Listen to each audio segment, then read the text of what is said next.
शादी से पहले वर और वधू का कुंडली मिलना क्यों जरूरी है? विवाह बहुत पवित्र बंधन है। ये एक ऐसे सूत्र है जहाँ न केवल दो लोग अपितु दो परिवारों का संबंध होता है। इसलिए ही दो विवाह करने वाले लोगों का उत्तरादित्व बन जाता है कि वो अपने जीवन साथी के साथ उसके परिवार को भी खुश रखें और अपने कर्तव्य को अच्छे प्रकार से निभाएं। इसलिए ही सनातन धर्म में कुंडली मिलाकर विवाह करने का प्रस्ताव है। हिंदू धर्म में शादी से पहले वर वधू का कुंडली मिलाना क्यों जरूरी है, चलिए जानते हैं। सबसे पहले जान लेते हैं कुंडली क्या है।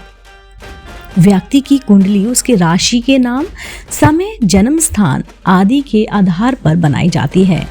यहाँ तक कि कुंडली मिलान से यह भी पता लगाया जा सकता है कि लड़का और लड़की विवाह के पश्चात एक दूसरे के साथ भाग्यशाली और सुखद जीवन व्यतीत करेंगे या फिर नहीं, या फिर एक के ग्रह दूसरे के जीवन पर कैसा प्रभाव डाल सकते हैं और उनके परिणाम क्या क्या होंगे। तो आइए जानते हैं दोस्तों कि दोनों की कुंडली में किन किन बातों पर विशेष ध्यान दिया जा सकता है। कुंडली में कितने गुण होते हैं? विवाह के लिए दो लोगों के 36 में से कम 18 गुणों का मिलना आवश्यक होता है।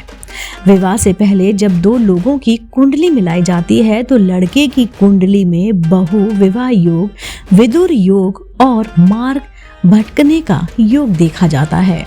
बहु विवाह योग में कुंडली के द्वारा यह देखा जाता है कि लड़के के जीवन में एक से अधिक विवाह ना हो। विदुर योग में देखा जाता है कि लड़के का उसकी पत्नी के साथ कैसा संबंध होगा, दोनों के मध्य कोई क्लेश या फिर भेदभाव के ग्रह तो नहीं बन रहे, या फिर लड़के की अकाल मृत्यु तो नहीं हो जाएगी। इन बातों का विशेष ध्यान दिया जाता है।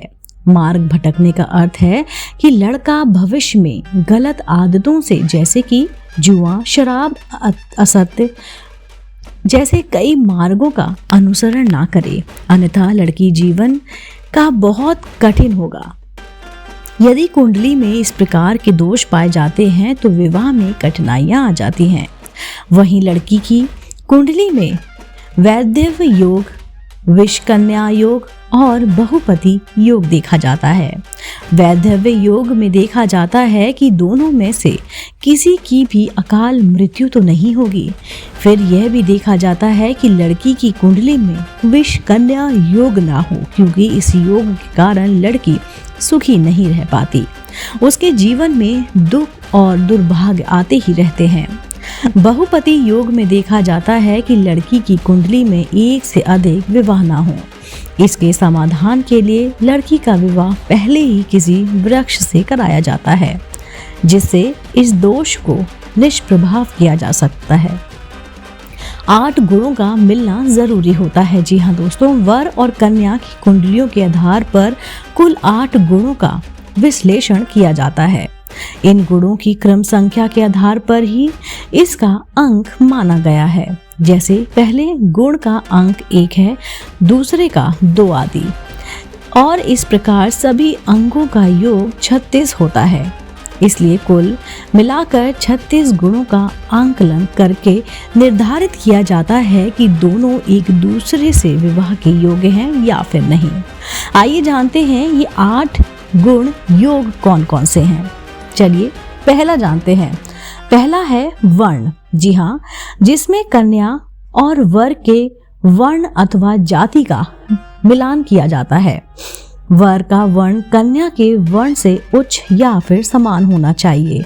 इस गुण में दोनों के मध्य सामंजस्य को भी देखा जाता है। दूसरा गुण है वश्य। जी हाँ, अर्थात दोनों में कौन अधिक प्रभावशाली है और दोनों में से जीवन साथी के प्रति किसकी नियंत्रण क्षमता अधिक है। तीसरा है तारा, जिसमें दोनों के नक्षत्रों की तुलना की जाती है, जो दोनों के संबंध में स्वास्थ्य भागफल दर्शाता है। चौथा गुण है योनि, जिसमें दोनों के मध्य यौन संगता को देखा जाता है। पांचवा है ग्रह मैत्री। जी हाँ दोस्तों, इस गुण के द्वारा जांच की जाती है कि दोनों में मैत्री का व्यवहार कैसा है। वह वर और वधू के विचार, मानसिक और बौद्धिक क्षमता कैसी रहेगी। छठा गुण है गण। जी हाँ दोस्तों, यह गुण दोनों के व्यक्तित्व और दृष्टिकोण के सामंजस्य को दर्शाता है।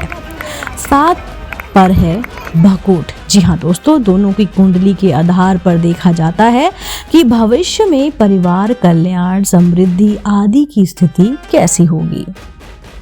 8वां और अंतिम गुण है नाड़ी। जी हाँ दोस्तों, इस गुण का अंक सबसे अधिक है, इसलिए सबसे अधिक महत्वपूर्ण माना गया है। इसका सीधा संबंध संतान उत्पत्ति से होता है। यदि दोनों की नाड़ी एक है तो संतान में दोष पाए जा सकते हैं।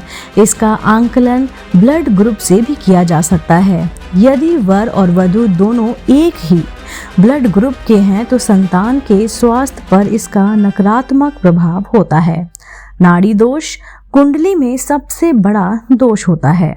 इस कारण सनातन धर्म में समान नाड़ी के 2 लोगों का विवाह ठीक नहीं माना जाता। कुंडली मिलान से यह निर्धारित किया जा सकता है कि प्रत्येक दृष्टिकोण से वर और वधू एक दूसरे के प्रति भाग्यशाली हो और दोनों का जीवन बेहतर ढंग से व्यतीत हो।